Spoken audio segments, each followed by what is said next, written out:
Bom dia, telespectador amigo. Mais uma vez aqui estamos com o programa Espírita Caminho de Luz, procurando levar a você aquela paz interior tão desejada. E uma das lições do Evangelho que muito nos encanta é sobre o homem de bem. E nós encontramos essa mensagem e nos lembra muito o homem de bem. Essa mensagem intitula-se O Grande Homem. Mantém o seu modo de pensar independentemente da opinião pública. O grande homem é tranquilo, calmo, paciente, não grita e nem se desespera. Ele pensa com clareza, fala com inteligência e vive com simplicidade. É do futuro e não homem do passado. Ele sempre tem tempo. Não despreza nenhum ser humano. Portanto, não tem preconceitos.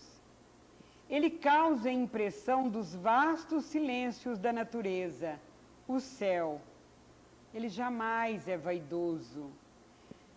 Ele, como não anda à cata de aplausos, jamais ele se ofende quando não encontra os aplausos. Possui sempre muito mais do que julga merecer. Está sempre disposto a aprender, mesmo com as crianças. Ele vive dentro do seu próprio isolamento espiritual, aonde não chega nem o louvor e nem a censura. Não obstante, seu isolamento não é frio. Ele ama, ele sofre, ele pensa e compreende. O que você possui, dinheiro, posição social, autoridade, nada significam para ele. Como disse Jesus, seu reino não é desse mundo. Só lhe importa o que você é, o ser enquanto ser. Despreza a opinião própria tão depressa, ele verifica o seu erro. Quando ele despreza a opinião, logo ele verifica o seu erro. Não respeita usos estabelecidos e venerados por espíritos tacanhos. Ele não se preocupa jamais com ritos. Respeita somente a verdade. Tem a mente de homem e um coração de menino. Conhece-se a si mesmo, tal qual é, e conhece principalmente a Deus, nosso Pai. Achei essa mensagem muito interessante, porque de imediato eu li uma mensagem sobre o currículo e a vida de Benjamin Franklin. Achei muito interessante. Eu vou ler para vocês o currículo de Benjamin Franklin. Ele era um homem que fazia de tudo. Tinha uma vida muito ativa. E parecia que ele teria realmente que morrer cedo, porque ele morreu aos 40 anos de idade.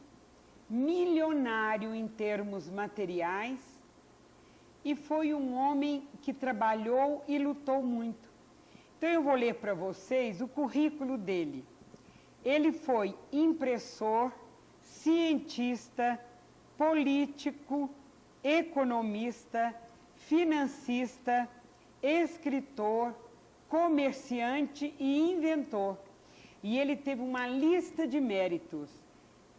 Foi no primeiro hospital, agência de correio, companhia de seguros contra incêndio e de bibliotecas. Ele criou o óculos de lentes bifocais.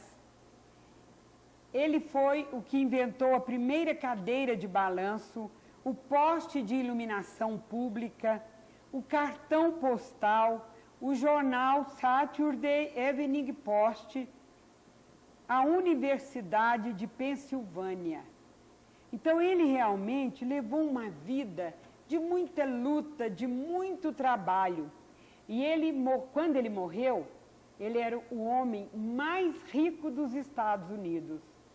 Agora, o mais importante na vida de Benjamin Franklin é que ele, depois de ser tudo isso, de ter esse currículo maravilhoso, de ter tantos méritos, certa feita, ele estava na sua igreja quando ele ouviu um sermão que foi pregado ali, um esclarecimento sobre os ensinamentos de Jesus. Aquilo tocou tanto o seu coração que ele voltou para casa com um único sentimento e um único pensamento. Ele dizia: com tudo isso que eu tenho, que eu já consegui fazer, que eu já consegui merecer, eu sinto que eu preciso, em primeiro lugar agora, promover e lutar pela minha reforma íntima. Se eu sei tudo aquilo que é errado e tudo aquilo que é certo, por que eu ainda estou errando? Então eu vou procurar, de agora para frente, fazer tudo que é certo e evitar tudo que for errado. E ele começou a se policiar. Com o passar do tempo, ele chegou à conclusão que era muito fácil isso na teoria, mas na prática isso tudo era muito difícil. Mas mesmo assim, ele não desanimou da sua ideia. Então ele começou a fazer um planejamento.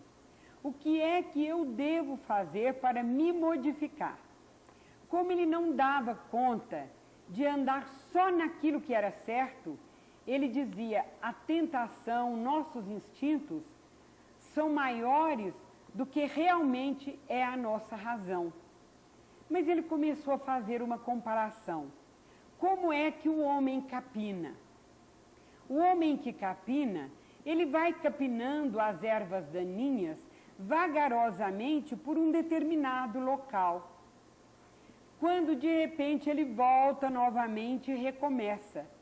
Então, como a vida do homem é só errar e acertar, ele todas as noites ele pegava um caderno, até de capa preta, ele nos conta, e ali ele ia colocando todos os erros que ele havia cometido.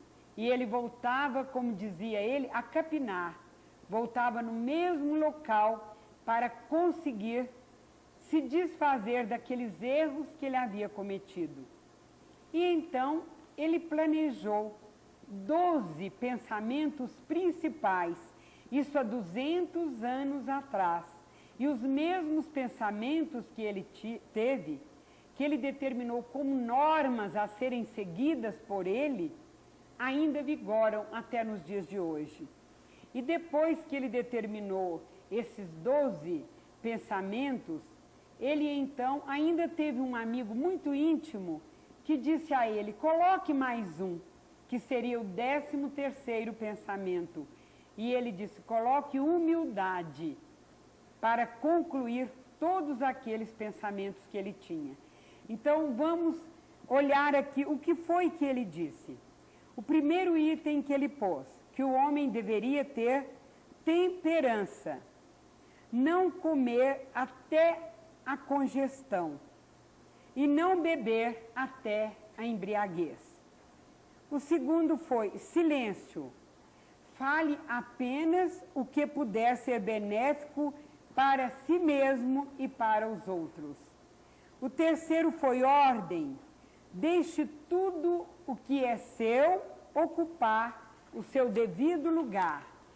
O quarto, resolução, resolva-se a fazer o que deve ser feito.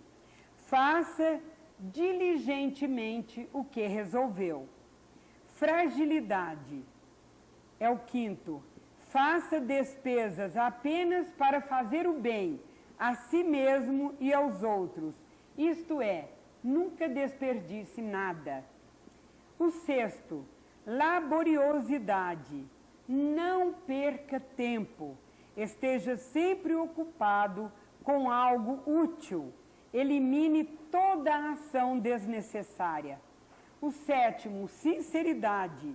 Não faça uso de artifícios danosos pense de modo inocente e justo. Se você falar, fale de igual modo. Justiça foi o 8º. Não prejudique ninguém com injúrias ou pela omissão dos benefícios que fazem parte do seu dever. O 9º, moderação. Evite extremos, não guarde ressentimentos. O 10º, higiene. Não tolere qualquer falta de higiene quanto ao corpo, às roupas e à habitação. O 11º, tranquilidade. Não se perturbe com trivialidades, incidentes comuns ou o inevitável. O 12º, caridade. Evite excessos sexuais, aliás, castidade. Evite excessos sexuais. Não prejudique sua paz e a sua reputação, nem como também a dos outros. E o 13º, o que seu amigo íntimo lhe orientou. Humildade. Imite sempre Jesus, aquele que disse: eu sou o caminho, a verdade e a vida. E após tudo isso aqui, ele chegou à seguinte conclusão, que na vida nós devemos reconhecer o desejo, aprender a ver seus potenciais, identificar as metas, decida o que você deseja aperfeiçoar, trabalhar diariamente, praticando a autoobservação, entre em contato consigo mesmo, avaliando e meditando sempre. Aprenda com seus próprios erros. Como disse Benjamin Franklin, certa vez, esteja em guerra com suas deficiências morais, esteja em paz com seus semelhantes e que cada ano o encontre como uma pessoa renovada e pronta para qualquer momento em que você tiver que partir. E com vocês o nosso querido Sr. Duraide. Bom dia, amigos. O Mestre Jesus disse: eu não vos deixo a paz, mas deixo a espada. Espada para que haja luta, muita guerra, e tenho pressa que ela chegue. Será que Jesus queria a guerra, um homem contra o outro homem? Uma nação contra outra nação? Não. Não há coerência nos seus ensinamentos. A guerra e a espada que ele deixava era para que houvesse guerra em nós mesmos. A espada que ele deixava eram as leis maravilhosas do Criador, que ele revelava aos homens numa ótica completamente diferenciada. Ele era chamado pelos essênios, esperado pelos essênios, como sendo a grande luz. A grande luz que viria de vir para, de uma vez por todas, afastar as trevas da humanidade. As trevas da ignorância. Porque nós até então não sabíamos para que vivíamos e por que vivíamos. Então, com a vinda do Cristo ao mundo, foi, sem dúvida nenhuma, uma grande ferramenta para que houvesse guerra dentro de nós. É aquela luz, é aquela espada que vai cortar lá dentro. É aquela guerra íntima, profunda, que muito bem lembrado foi aqui pela nossa querida Canusa, Benjamin Franklin. Com tudo que esse homem fez, com tudo que ele foi na vida, já podia se aposentar e dizer: não precisa fazer mais nada. Mas não, tudo isso que ele fez, nada valeu em relação ao que ele poderia fazer quando ele começou, e fez quando começou a buscar dentro de si o conhecimento. Emmanuel diz que o maior general do mundo não é aquele que vence uma grande batalha e ficou na história da humanidade, não.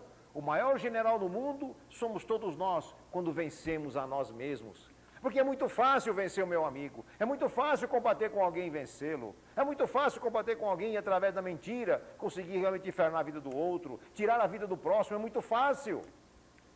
Mas isso de nada vai adiantar, porque nós não estamos nos conhecendo. É preciso a luta e a guerra dentro de nós, não fora de nós. Fora de nós tem que ter paz constante e contínua quando houver guerra dentro de nós. E quando houver guerra dentro de nós, nós estaremos de conformidade com o grande homem, o homem de bem que está lá no Evangelho segundo o Espiritismo. E o grande homem é aquele que descobre a si mesmo. Sócrates e Platão já falavam do conhece a ti mesmo, e praticaram e lutaram para este mistério. E a doutrina espírita não é diferente. Jesus é realmente Este grande farol que veio iluminar as ignorâncias, as trevas que existem dentro de cada um de nós. Esse é o trabalho do verdadeiro cristão. Fora disso, meu amigo, meu irmão, nós estaremos ainda vivendo nas trevas da ignorância, mesmo falando em Deus, mesmo falando na luz e na verdade. Que Deus nos abençoe a todos. Muita paz.